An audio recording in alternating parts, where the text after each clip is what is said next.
یکم جون 1960 کو ملک امیر محمد خان نے مغربی پاکستان کے گورنر کی حیثیت سے حلف اٹھایا تھا۔ یہ رپورٹ پہلی مرتبہ BBC اردو کی ویب سائٹ پر نومبر 2020 میں شائع ہوئی تھی، جسے آج کے دن کی مناسبت سے دوبارہ شائع کیا گیا تھا۔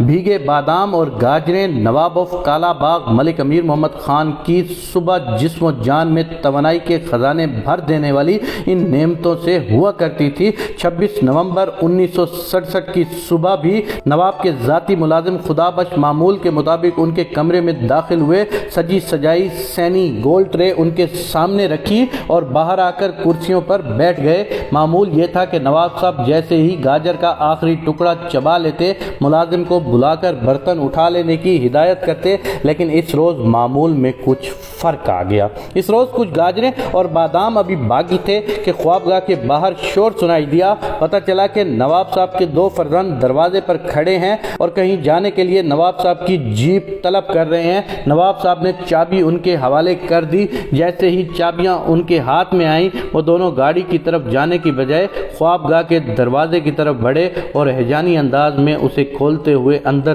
داخل ہو گئے۔ نواب امیر محمد خان کے سماں نگار سید صادق حسین شاہ نے اپنی کتاب نواب آف کالا باغ میں یہ واقعہ پوری تفصیل کے ساتھ لکھا ہے۔ نواب صاحب کے بوڑ والے بنگلے میں، جہاں وہ کبھی سعودی عرب کے شاہ فیصل، ایوب خان، سکندر مرزا، ذوالفقار علی بھٹو، امریکی خاتون اول مسز روز ویلٹ سمیت کئی دوسری عالمی شخصیات کی میزبانی کر چکے تھے، گزشتہ کئی روز سے کشیدگی کے آثار تھے۔ اس کشیدگی کا پتہ بنگلے کے مکینوں کے علاوہ ملازمین کے چہروں پر بھی عیاں تھا۔ سماں نگار سید صادق حسین شاہ کے مطابق نواب صاحب کے دو بیٹوں نوابزادہ مظفر علی خان اور نوابزادہ اسد خان کے اپنے والد کے کمرے میں یہ گستاخانہ انٹری اسی کشیدگی کا تسلسل تھی۔ اس کے فوراً بعد ہی سیڑھیوں پر باہر بیٹھے خدا بخش کو کمرے سے تلخ کلامی کی آوازیں سنائی دیں۔ اس کے بعد فائرنگ کی آواز آئی۔ ارے کیا کر رہے ہو؟ خدا بخش کے کانوں میں نواب صاحب کا جب یہ جملہ پڑا تو وہ بھی کمرے میں داخل ہو گئے۔ نوابزادہ مظفر نے انہیں بالوں سے پکڑ کر صوفے پر پٹکا اور کہا، کسی کو بتایا تو اس پر بھی برا حشر کروں گا۔ اسی دوران ایک اور ملازم عالم خان کمرے میں داخل ہوا۔ اسے یہ کہہ کر واپس بھیج دیا گیا کہ کمرے سے نکل جاؤ، نواب صاحب کو دورہ پڑ گیا ہے۔ گولی لگنے کے بعد نواب صاحب قالین پر اوندے منہ گر چکے تھے اور ان کے جسم سے خون بہہ رہا تھا۔ عینی شاہدین کے مطابق دونوں بیٹے اس وقت تک کمرے میں موجود رہے جب تک روح نواب صاحب کے جسم سے پرواز نہیں کر گئی۔ آخر ایسا کیا اختلاف تھا جس کی وجہ سے معاملات ایسے انتہا پر جا پہنچے کہ بیٹے اپنے باپ کی جان کے در پہ ہو گئے؟ سید صادق حسین شاہ نے کئی برس گزرنے کے بعد یہ سوال نوابزادہ اسد خان سے پوچھا، جو اپنے والد کے قتل کے الزام میں نامزد رہنے کے بعد عدم ثبوت کی بنا پر بری ہو چکے تھے۔ نوابزادہ اسد نے سماں نگار کے سوال کا براہ راست کوئی جواب دینے کی بجائے کہا کہ ان کے تو اپنے والد سے کوئی اختلاف نہ تھے، البتہ بھائی نوابزادہ مظفر خان کو ان کی پالیسیوں سے کچھ اختلاف تھا جس کا اظہار وہ برملا کیا کرتے تھے۔ انہوں نے مزید بتایا کہ وقوع کے روز انہوں نے اپنے بھائی کو والد کے کمرے کی طرف جاتے دیکھا تو وہ بھی ان کے پیچھے چلے گئے۔ پہلے خود نواب صاحب یعنی ان کے والد نے فائرنگ کی۔ ایک گولی انہیں یعنی نوابزادہ اسد کے بازو میں لگی اور دوسری قریبی دیوار میں پیوست ہو گئی۔ جواب میں نوابزادہ مظفر نے 5 گولیاں چلائیں۔ نہایت قریب سے چلائی گئی بریٹا پسٹل کی گولیاں نواب صاحب کی جان لے گئیں۔ نواب صاحب کی وہ کیا پالیسیاں تھیں؟ نوابزادہ مظفر کو جن سے اختلاف تھا، مصنف کے مطابق نواب صاحب جن دنوں پنجاب کے گورنر تھے، ریاست کالا باغ کا تمام تر انتظام ان کے بیٹوں کے ہاتھ میں آ گیا، جس کے نتیجے میں ضلع میاں والی میں جبر کی فضا قائم ہو گئی اور نواب زادگان نے سیاسی مخالفین کو زور زبردستی راستے سے ہٹا دیا یا مخالفین کو جان سے ہاتھ دھونے پڑے۔ نواب صاحب گورنر کا منصب چھوڑ کر واپس کالا باغ پہنچے تو اس صورتحال کو انہوں نے اپنے لیے ناخوشگوار پایا۔ انگریزی اخبار دی نیشن نے اپنی ایک تحقیقی رپورٹ میں وراثت کی تقسیم سے متعلق اختلافات کا بھی ذکر کیا ہے، جن کے مطابق نواب صاحب نے کچھ ایسے اشارے دیے تھے کہ وہ اپنی جائیداد اپنے بیٹوں کو منتقل کرنے کی بجائے براہ راست اپنے پوتوں کے نام کر دیں گے۔ یہی اختلاف تھا جو ان کی جان لے گیا۔ یہ شخص جو یوں ایک صبح بے بسی کے ساتھ مارا گیا، کبھی اتنا طاقتور تھا کہ مغربی پاکستان میں اس کی اجازت کے بغیر پتہ تک نہیں ہلتا تھا۔ یہ شخص سیاست میں نہیں آنا چاہتا تھا، لیکن یہ دیکھ کر کہ اس زمانے کے وزیر اعلیٰ نواب افتخار حسین ممدوٹ اراکین اسمبلی کے سوا کسی دوسرے کو ملاقات کا وقت ہی نہیں دیتے تھے، وہ انتخاب لڑ کر اسمبلی میں پہنچ گئے، لیکن بعد میں حکومت نے انہیں وزیر بنانا چاہا تو ان کی انا آڑے آ گئی۔ یہ اس زمانے کی بات ہے جب سکندر مرزا ملک کے صدر اور ایوب خان سیاہ و سفید کے مالک تھے۔ بیرون ملک جاتے ہوئے سکندر مرزا سے کہہ گئے کہ نواب آف کالا باغ کو مرکز میں وزیر بنا لیا جائے۔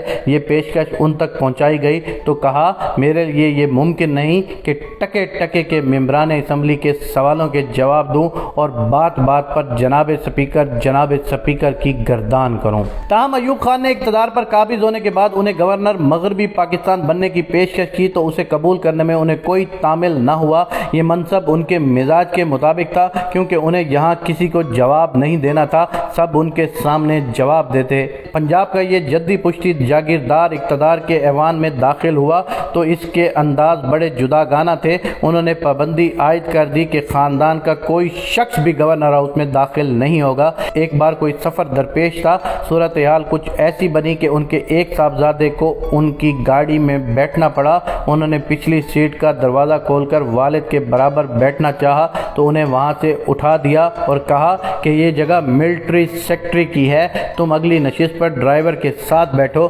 گورنر مغربی پاکستان کی حیثیت سے صوبے کے تمام امور پر ان کی گرفت انتہائی سخت تھی۔ یہ شہرت ملکہ برطانیہ تک پہنچی تو انہوں نے کہا کہ جنگل کا شیر بھی نواب کا کہنا ماننے پر مجبور ہے۔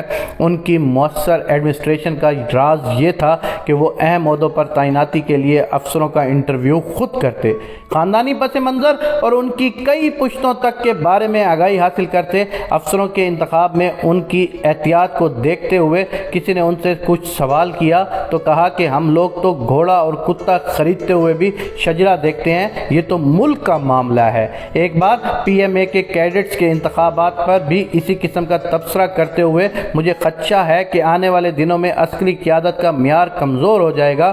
سول افسروں کی طرح فوجی افسروں کے بارے میں بھی وہ خاصی معلومات رکھتے تھے۔ انہیں جب معلوم ہوا کہ ایوب خان یحییٰ خان کو فوج کا سربراہ بنانے والے ہیں تو کہا کہ یہ ان کی عظیم ترین غلطی ہوگی، کیونکہ وہ شرابی اور عیاش آدمی ہیں۔ جنرل سرفراز چاہتے تھے کہ یحییٰ کی جگہ انہیں یہ منصب ملنا چاہیے۔ اس مقصد کے لیے وہ نواب صاحب کی مدد کے طلبگار بھی ہوئے، لیکن ان کے بارے میں نواب صاحب کی رائے مثبت نہیں تھی۔ ان کا خیال تھا کہ سن 1965 کی جنگ میں لاہور کے محاذ پر ان کی کارکردگی اطمینان بخش نہ تھی۔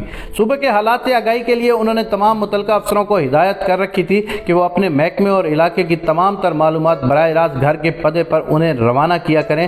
صوبے کے حالات کے بارے میں اسی طرح کی رپورٹس اور اپنے نام آنے والے تمام خطوط وہ اپنے ہاتھ سے کھولتے، براہ راست احکام جاری کرتے اور ان احکامات پر ہونے والی پیش رفت سے ذاتی طور پر آگاہ رہتے۔ اس مقصد کے لیے انہوں نے ذاتی طور پر ایک نظام قائم کر رکھا تھا۔ ان کی کارکردگی اور حالات سے واقفیت سے حیران ہو کر لوگ ان سے سوال کیا کرتے تھے، یہ سب آپ کو کیسے معلوم ہو جاتا ہے؟ وہ کہا کرتے تھے یہ باتیں مجھے میرا جن بتاتا ہے۔ سن 1965 کی جنگ اور اس سے پہلے آپریشن جبرالٹر اور گرینڈ سلام کے بارے میں ان کی رائے یہ تھی کہ یہ ایک سازش ہے جس میں بھٹو اور ان کے ساتھی ملوث ہیں۔ ان آپریشنوں اور جنگ کے بارے میں وہ سمجھتے تھے کہ ان کی وجہ سے نہ صرف ملک میں نقصان رہے گا بلکہ ایوب خان کا اقتدار بھی کمزور ہو جائے گا۔ ایوب خان کے سیکرٹری اطلاعات الطاف گوہر نے لکھا ہے کہ جنگ کے زمانے میں نواب صاحب منظر سے غائب ہو گئے تھے، لیکن دوسری طرف اس کے بالکل متضاد اطلاعات بھی موجود ہیں۔ ان کے سوائے نگاہ نے جنرل شیر علی کے حوالے سے لکھا ہے کہ ایک بار وہ ہیلی کاپٹر میں جنگ زدہ علاقوں کا دورہ کر رہے تھے کہ زمین پر انہوں نے ایک سویلین کو فوجیوں کے ساتھ باتیں کرتے دیکھا۔ یہ منظر حیرت انگیز تھا، لہذا انہوں نے ہیلی کاپٹر اتروا کر صورتحال کا جائزہ لینے کا فیصلہ کیا۔ معلوم ہوا وہ تو نواب آف کالا باغ ہیں جو فوجیوں میں بسکٹ تقسیم کر رہے ہیں۔ سوجی، السی اور دیسی گھی سے بنے ہوئے یہ بسکٹ انہوں نے خصوصی طور پر اپنے گھر میں تیار کرائے تھے۔ جنرل شیر علی یہ دیکھ کر متاثر ہوئے اور انہوں نے کہا کہ قوم کو آپ جیسے لیڈروں ہی کی ضرورت ہے۔